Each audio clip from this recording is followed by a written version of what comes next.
How's everybody doing? I'm gonna warn you, I have been struggling with what's called resting keynote phase. I look like I'm really mad up here, but I promise you I'm not. I'm just super passionate about the topic. I guarantee you that.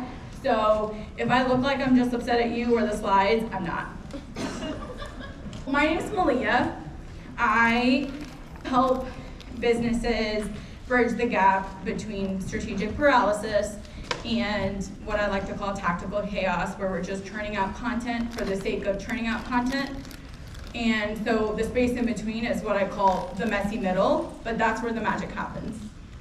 I have 15 years of experience in marketing, and I started out as a designer, so naturally it makes sense for me to talk about Canva, and ended up becoming a marketing strategist. I currently am a mom of twins. As if I didn't have enough on my plate, I decided to also run 2 businesses. Connect the Dots is my strategic marketing consultancy. I just broke it out into another sidearm called Concepts, which is essentially my design studio tactical arm. So I'm gonna do a quick pulse check.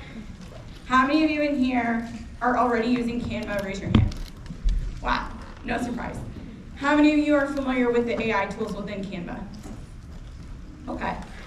Are we using it personally, professionally, both? Both? Cool. You're in the right session, I can tell you that. So just to give you a little bit more information on Canva, they currently have 220 million active users each month, which is insane. 30 billion designs created so far. They span across 190 countries and 100 languages. So let's talk a little bit about you. You're here because you're building something, whether that looks like a career, whether that looks like a business or a brand. Let's be real, the to-do list just keeps growing, and it's hard to get creative these days. I don't know about you. It might feel a little bit like this, but we'll get through it. Whether you're a team of 1 or you are managing many people, content today needs to be fast, it needs to be on brand, and of course done yesterday, and AI is just adding to the chaos. Sound familiar? Anybody? Yeah. So between juggling roles, managing expectations, and staying on top of trends, the creative process just starts to feel exhausting. This is my standard go-to. Everything is fine, especially with twins. Everything is always just fine. But what if you didn't have to feel this way? So here's what I can guarantee you that we're going to cover today. We're going to cover how Canva AI can cut your design time in half. We're going to talk about all the tools that are available, the ones that I think you need, and the ones that you can ignore right now. Of course, that varies person to person, so this is just my view. And then how to keep everything consistent. So back in April, Canva came out with a massive update and unleashed the mother load. There were 4 major updates. One of them was so long overdue, Visual Studio 2.0. I don't know if you remember, but it was so cumbersome to have to manage a campaign across several Canva projects. I could want a Facebook graphic, but I could also need a website banner, a presentation deck, a website for crying out loud. And they would all have to be separate projects within Canva. And then the next thing you know, my Canva looks really cluttered. It's hard to figure out, like, was this the Facebook post or was this the Instagram post? I don't know. Now you can do it all within the same project. You just have to add those different formats. Number 2, they came out with what's called Canva Sheets. Prior to this, you couldn't really do a lot with charts. You couldn't do anything that you needed to in terms of spreadsheets. With Canva Sheets, that literally was a game changer. So things like, I don't know how many of you use Bulk Create. Oh, we need to talk later. Okay. Bulk Create is where, say I need to create testimonial graphics. The template stays the same. I just need to swap out the quote of my client, and I need to swap out, obviously, the client's name, whatever I feel comfortable sharing. Now, you can have a spreadsheet with the quote in column A, and then the person's name in column B, because we have Canvas Sheets. You no longer need to do it in Google Sheets, though if you prefer to, that's your choice. And you can bring that into Canva and pull up that template that you have, go to bulk create, and it will produce up to 100 graphics automatically. I don't know how many of you have 100 client testimonials lying around, but it comes in handy for no matter how many you need, 5, 10, 15. Things that used to take me a lot of time now don't take me time at all because of bulk create. Canvas Sheets is amazing because it's all data within Canva anyway. If I use Canvas Sheets, I can just pull it over when I do bulk create. There's a QR code at the end that you can scan and fill out. One of the freebies that I do give out is a step-by-step on bulk create, so calm down. Then Canva AI, which is the gist of what we're gonna talk about today, so I'm just gonna skip over that one. And then last but not least, Canva code. Who thought that we could code in Canva? I did not. But you could create a website. I wouldn't, but you can. And then what I use this for is to generate forms that are coded. Those are pretty great. My website for concepts is going through a glow up right now, and I am pretty much using Canva to code those forms, and it's pretty beautiful. Last but not least, Magic Studio. There you go.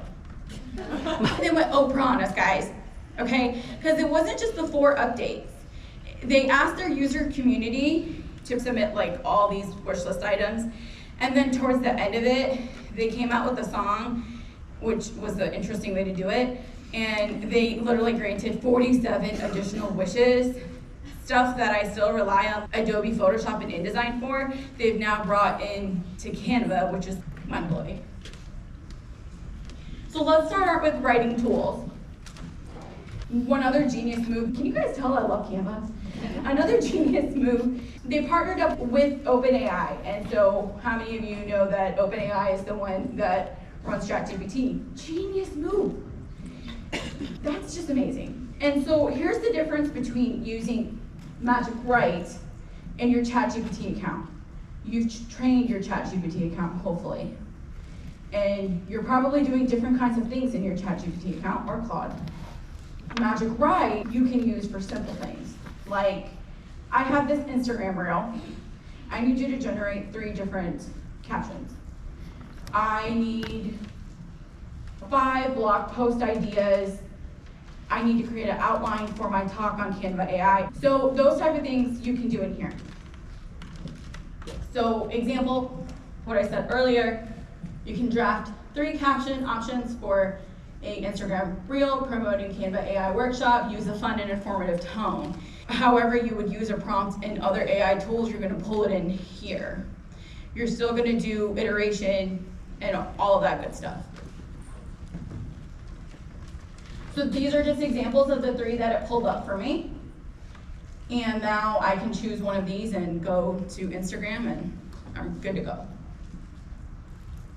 Let's talk about design and layout tools. Starting out with Magic Design. So similar to how Magic Write works, I would prompt for a design instead. So for example, if I wanted it to create a presentation on Canva AI, I would tell it exactly what I needed. I need a presentation deck on Canva AI, and then I might specify I wanted to have a fun but educational tone, and then I would maybe also throw in there the deck should be navy, hot pink, and teal, which if any of you have used AI right now, clearly you have. It makes mistakes, so every time I try this, it kind of fudges on the colors. It's okay, I let it go. But again, iteration for anything that it misses, then I go back and I say, hey, I didn't tell you red, I told you navy, hot pink, and teal. Next one up is your style and brand voice matching.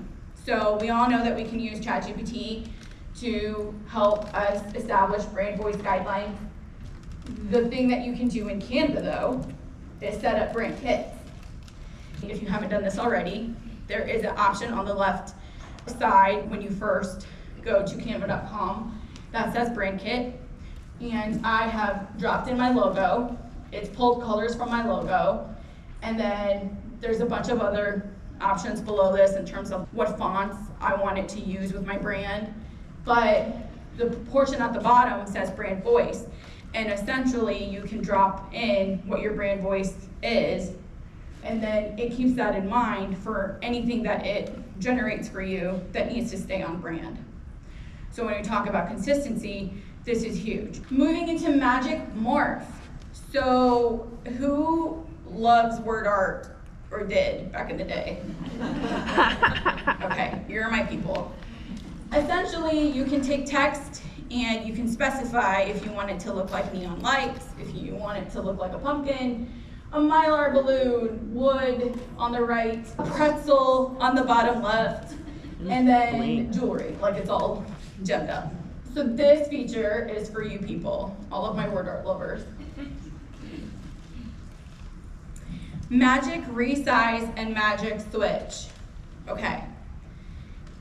Magic Resize is when I might have a social media post. I started out with a Facebook post, but then I need the same art to turn into a LinkedIn post, which is different dimensions. We all know this, social media. And then an Instagram reel and XYZ. I can take that artwork now, and in the paid pro version, there's a resize tab. That resize tab has options then that you can choose from, like social media. So I can check all the boxes for LinkedIn post, Facebook post, Instagram post, blah, blah, blah.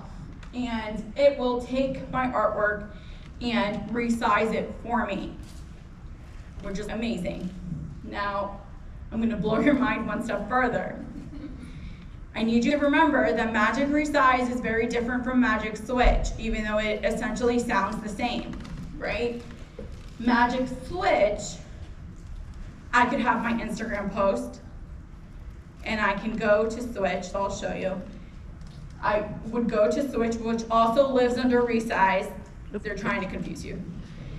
And it will change it completely to a different format, not a different size. So meaning, I have in the past taken this presentation deck and gone to Magic Switch and said, turn this into a blog post, and it has done that for me. It's essentially rewriting it based off of the information that I have in my deck. It puts a nice cutesy banner on it, which I can also go in and modify colors and whatnot. You're not just stuck with it. Let's go to the video so I can show you. So here's the deck. I went in and said, hey, turn this into a creative blog post. Transform into a document. Now it's like thinking, that's why we're not doing it live here. And then you should see a box soon that says open. Pretty magical. Okay, there we go, open doc. And then once I click on that, there you go. And this banner up at the top, I can modify colors. You've got essentially the blog post there. Animation. This is for all of you people in PowerPoint who just loved spending time and like animating everything. That was like my favorite thing to do. So I'm sure you saw the question marks did a little dance down at the bottom. So in the past, you used to be able to do simple animations on essentially anything within Canva, like text, photo. Now they've done Magic Animate, which is what I used for this. Pretty crazy. The fact that I didn't have to do it, but I miss doing it. But anyway. And so within a single click, I just need to specify I want professional animations, I want bold animations, or whatever my options are within that. And then it will go ahead and magically animate your entire deck. The other option that you have is you can do custom animations like I did on that question mark, where you can draw a path now. It's your time to go crazy with the cursor, but essentially you can decide what you want that particular graphic to do. Okay, I know you guys have had to have used background remover. I don't even think I need to cover that, do I? Okay, cool. Magic edit. So you can replace, erase, or modify parts of an image describing what you want. Other tools that kind of go along with this are like magic grab. If you had a photo of a laptop with the coffee mug next to it, you could grab the coffee mug and replace it with a cat. Things like that. These are my girls. They had to make it into the presentation. But this is the perfect example of background remover, okay? Where I had a photo from their first birthday in their Lambo. Don't ask. Like, they're screwed for life because now the next birthday needs to outdo the first one. Nobody warned us. I said, hey, give me blue skies and give me balloons. And now this is something that I could use on their second birthday invite card. Magic eraser. I can simply click on something and make it go away. So a perfect example of this was the screenshot where it popped up an example of the 3 Instagram captions. Do I need to go back? You guys know how it swooped in. So there was text there, and I just told it to erase that line so I could put what prompt I wanted to put there to show you guys. And then Magic Media. This one is by far one of my favorites. You can go text to image, text to graphic, text to video. Essentially, you have on the left-hand side Magic Media, and you can decide what you need, whether it's an image, graphic, video. Then you would enter in a prompt, or you could ask it to inspire you. Don't.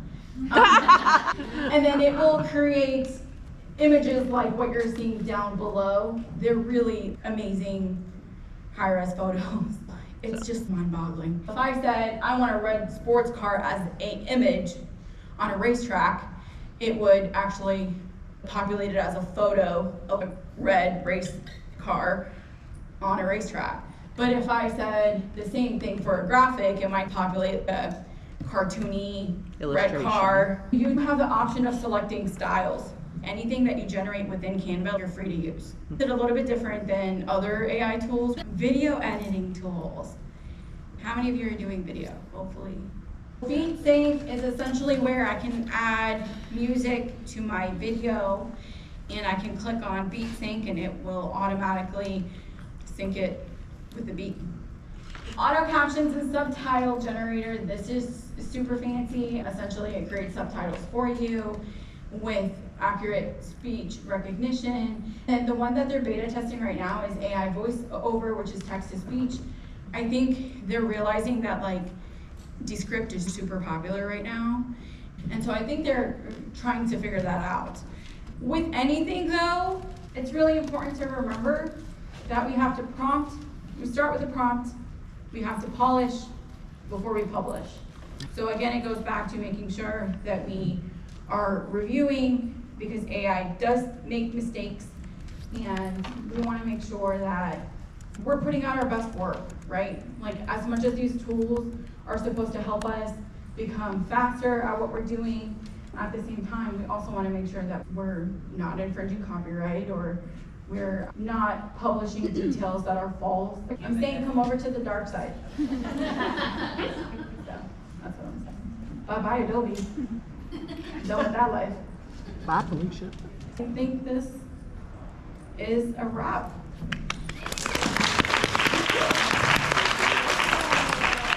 Thank you.